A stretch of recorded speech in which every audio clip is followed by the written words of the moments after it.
I found that nothing in life is worthwhile unless you take risks. Nothing. Nelson Mandela said, "There is no passion to be found playing small and settling for a life that's less than the one you're capable of living." Now, I'm sure in your experiences in school and applying to college and picking your major and deciding what you want to do with life, I'm sure people have told you to make sure you have something to fall back on. Make sure you got something to fall back on, honey. But I never understood that concept, having something to fall back on. If I'm going to fall, I don't want to fall back on anything. I want to fall forward. I figure at least this way I'll see what I'm going to hit. Without consistency, you'll never finish. So do what you feel passionate about. Take chances. Don't be afraid to fail. There's an old IQ test was 9 dots, and you had to draw 5 lines with a pencil within these 9 dots without lifting the pencil. The only way to do it was to go outside the box. So don't be afraid to go outside the box. Don't be afraid to think outside the box. Don't be afraid to fail big, to dream big. But remember, dreams without goals are just dreams. You can either live your dreams or live your fears. And I think the majority of people actually are not living their dreams, but are living their fears. So I want to ask you a question. What are your fears?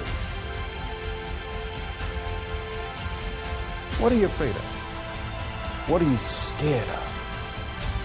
Because we all have fears, don't we? We all have something that's blocking us, that's holding us back. And as we begin to look at life, what we realize is that the reason that most people are not living out their true potential and not doing all of the things that they would really like to do is because of fear. When you face your fears, it's not as bad as you think it is. And when people tell you, I just can't do it, I can't handle it, I mean, really, I can't handle it, what they're envisioning is that they're not going to be here. They're going to clock out like you're going to die. Guess what? We all had occasions when we confronted our fears, we had to do something we felt uncomfortable with, we didn't want to do it, and we did not die. What you got to do to get the life that you want you to have, you got to put more air in your bubble. You got to blow your bubble up. Expand yourself. Take yourself out your comfort zone.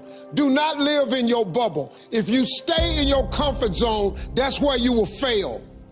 So don't be afraid. You have nothing to fear. Guys, you already overcame all kind of stuff. Get that goal, get that dream. And so I'm telling y'all, you have come too far to quit now. You have invested too much to quit now.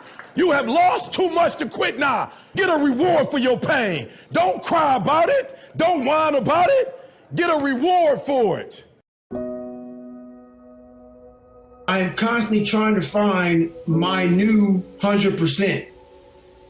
Even though life gets at you, age gets at you, sickness may get at you, I have friends of mine who lost legs, who lost arms, who lost all kind of stuff. And they call me and say, hey man, what am I going to do now? I said, well, it's up to you to find your new norm. It's up to you to find your new 100%. No, you cannot do some of the things you used to do.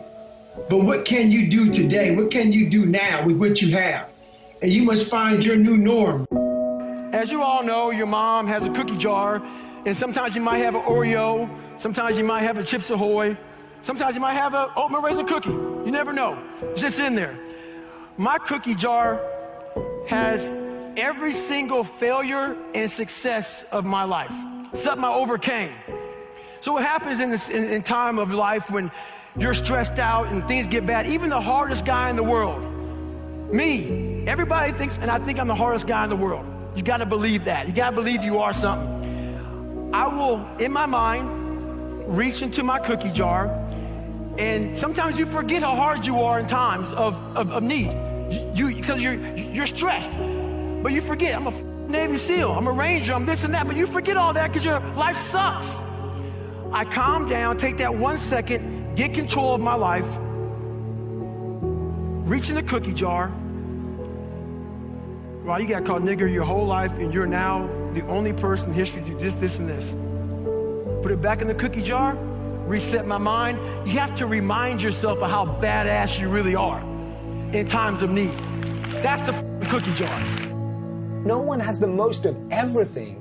So when you measure yourself by numbers, you'll always be second, third, fourth, fifth in something. And I think by measuring yourself by needing to have the most of anything is probably a recipe for unhappiness. Of like, well, okay, I'm not gonna have the most of anything, but I'm gonna have the most money. You're still gonna be unhappy. Totally. Even if you have the most of something, doesn't mean you're gonna be happy. Totally. I think it was Albert Einstein who said it best, that not everything that can be counted counts, and not everything that counts can be counted.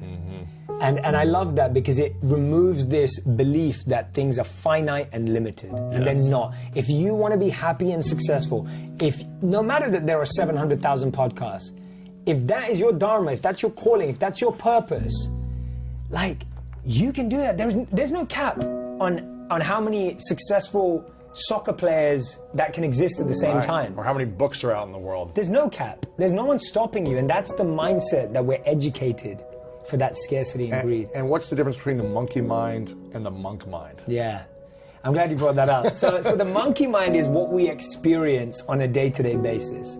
The monkey mind is restless. The monkey mind is jumping from branch to branch. The monkey mind's trying to find a bigger banana. The monkey mind is constantly just like feeling flustered, dissatisfied, scarce, and overthinking everything. The monk mind is the exact opposite. The monk mind is calm and composed. The monk mind knows to be focused and aware. The monk mind knows. So everything in this book and everything that we're talking about is the transformation from the monkey mind that we experience to the monk mind. The monkey mind is almost the enemy to the monk mind. It's the opposite. Yes. And how does someone who is living in a sense of scarcity, because there are people living in scarcity where they're unable to pay their bills, they're unable to provide food for their kids, they're single moms, they're stressed. They're stressed, they're overwhelmed. It's hard to get into a sense of abundance when you're in scarcity and stress. So how does someone find purpose in chaos when they can't even get out of the thinking because they're just trying to survive? Yeah. So, beautiful question. My biggest answer is, first of all, I empathize with anyone who's been in that situation, I can't ever say I've been in that situation in the same way, but I've experienced similar things. You've seen feeling in your life. Yeah, in my own way. And I've seen my mum go through stuff like that. I know that my mum worked really hard to raise me and my sister while working, you know, while running around. And I've seen my mum be that incredible powerhouse of a person. And the main thing I would say is, what you can do right now is find meaning in what you do. Make what you do meaningful, passionate, and purposeful. You don't need to suddenly look to become an entrepreneur or start a side hustle or find some more time. Find meaning. And the way you find meaning, as you genuinely stop, press pause for a second, and go, what am I living for? Like, what am I living for right now? And if you're living for your child, and if you're living to provide and put food on the table, that is a beautiful thing that we should celebrate more. Yeah. And sometimes it takes us a moment to stop and celebrate that. And so I would say find meaning, because you can't always find happiness, you can't always find positivity, but you can always find meaning in that position. So I'll give an example. Like, I lost someone really important to me, a mentor, a few days back. I can't be positive about that. You can't be happy about that. Yeah, it's hurtful. You feel sad, you feel lost, but guess what? I can find meaning in it. Because I can make a list of every lesson he taught me and make a plan to try and live every one of those lessons. Wow, that's beautiful. And so if you're in a really tough situation right now, don't look for positivity. Don't look for happiness. Look for meaning. That's a good one. Not trying to get yourself out of pain too quickly, or discomfort or frustration. Yeah. Which I've been in guilt of being like, oh, just be positive or whatever to people. But I think it's like, you know, have your experience. Yes. Live your experience and find meaning as quickly as possible. Yeah. And create a commitment to how you want to use that meaning moving forward. Okay, I may not be great tomorrow, maybe not next week, next month, but I'm going to use this meaning to serve other people, to continue to do what I love, continue to be great to my friends, my family, in the best way possible. I think there are people who would be born with what I would call leadership leanings. They would have a tendency to lean or be gifted in that area, just like somebody's gifted in music or whatever. So I think that starts it, and I think I have that. But then I grew up in a leader's home. In fact, my father is 98, still living. Whoa. And in fact, until 2 years ago, was still working full time and was a terrific leader. So I grew up in a culture and environment of leadership. And so when I look at myself where I am today, so much of it was caught from not only my father, but I've had great mentors throughout my life. In fact, while we're out here in Los Angeles, every time I come out here, I think of John Wooden, who mentored me for the last probably 11 years of his life. Whoa. And in fact, when you talked about this, sometimes you win, sometimes you learn, he did the foreword on that book. And he just loved the idea of how to get back up after you fail. So when you look at my home background, the leadership experiences that I had, because a person learns to lead by practicing leadership. And at a very early age, I was practicing leadership. And so it all comes together. And then when I began to realize everything rises and falls on leadership, I became really intentional, Tom, of developing my leadership skills. So I can remember, for example, I was probably, I don't know, maybe 26. I heard Earl Nightingale say on a tape that if you would spend 1 hour a day, every day, on one subject for 5 years, you could become an expert on that subject. So I said, wow, I want to become an expert in leadership. So for the next 5 years, I spent an hour every day reading about leadership, talking to leaders, asking leaders questions, practicing leadership, but it really was consistent. And when I started that process, I was thinking 5 years. Earl Nightingale said I could become an expert in 5 years. Okay, wow, leadership expert, hello. And so I kept, I was kind of like doing countdown, 5 years, 4 years, 3 years. I'm thinking I'm Cape Canaveral, okay. But something happened to me about halfway through that 5-year process. Instead of keeping asking myself, how long will it take? How long will it take? How long will it take? One day I began to realize how I was growing as a leader and the change that was happening within me. And I stopped asking the question, how long will it take? And I started asking the question, how far can I go? And everything changed that day. I realized that you can set goals and have 5-year goals, whatever, but I changed from a goal mindset to a growth mindset. And the fact that if I would be intentional in the areas of growth that would have the return and would fit who I was, that I could really be successful and help a lot of people. And that was a kind of a shift for me. And so when I wrote my first leadership book, I thought I would write one leadership book and I'd be done. I didn't think 100 books later. I had a lady the other day said, you've written more books than I've ever read in my life. You know what I mean? But I didn't have any intention to write a lot of books. But growth allows you to continue to expand yourself and your world until there's just, so much more that you know and so much more that you want to share.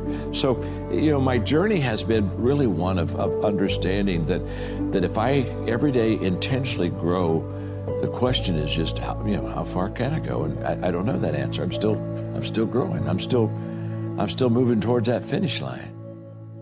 We spend a lot of time talking about mindset from the standpoint of think positive so positive things happen. And I do believe in having a positive mindset, obviously. I think that the actions that you take are way more important in terms of developing that mindset. But we don't spend enough time on what you were just talking about, which is understanding how the automatic nature of worrying about stuff all day long, how that is making you less money, how it is making you less happy, how it is disconnecting you from your spouse, how it is keeping you unhealthy, and how it is a habit that robs you of joy and opportunity and power. And it is one of the easiest habits to break. Number one, your life happens in 5-second windows. Number two, in 5 seconds, you can control what you think, you can decide what you're going to do, and you can change absolutely anything, which changes absolutely everything. And so the 5-second rule is a mind trick. That's all that it is. A fancy way to call it is it's a form of metacognition. But it's basically a hack. It's a cheat code. Okay. And the way that it works, and this is the challenge with getting it out there, is that it sounds so profoundly stupid, like a gimmick, that it took a while for people to actually take it seriously. I get that. And to really stack up the science to make, anybody that interacts with it go, holy shit, like this actually works. Yeah. So here's what it is. Basically, the moment you catch yourself hesitating or doubting or starting to worry or about to chicken out or shrink or shut up or whatever it is that you're about to do that is shrinking your power, you just go 5, 4, 3, 2, 1. You count backwards, 5, 4, 3, 2, 1.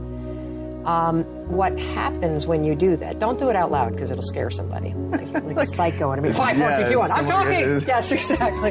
No. My turn. Yes, exactly. Although, I say it's so simple that people use it with their kids. This is a Saturday Night Live skit in the making, right? Totally. I can see this. I would love that because that means I've really made it. True. Your kids will use it on you. So my kids will use it on me. So if I have a certain tone that comes out, I'll hear my 12-year-old go 5, 4, 3. Watch that tone, Mom. Just or Mom 5, 4, 3, 2, 1. I thought you were going to go to the gym. Yes.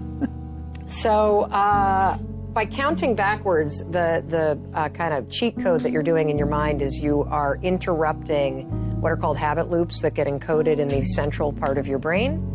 And you are starting up the prefrontal cortex.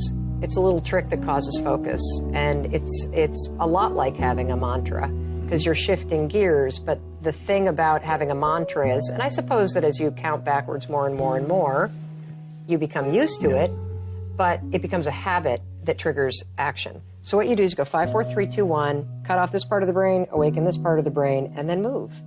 And what happens with the counting backwards is, there's nowhere to go after 1. And your mind is socialized in a countdown situation to go. Yep.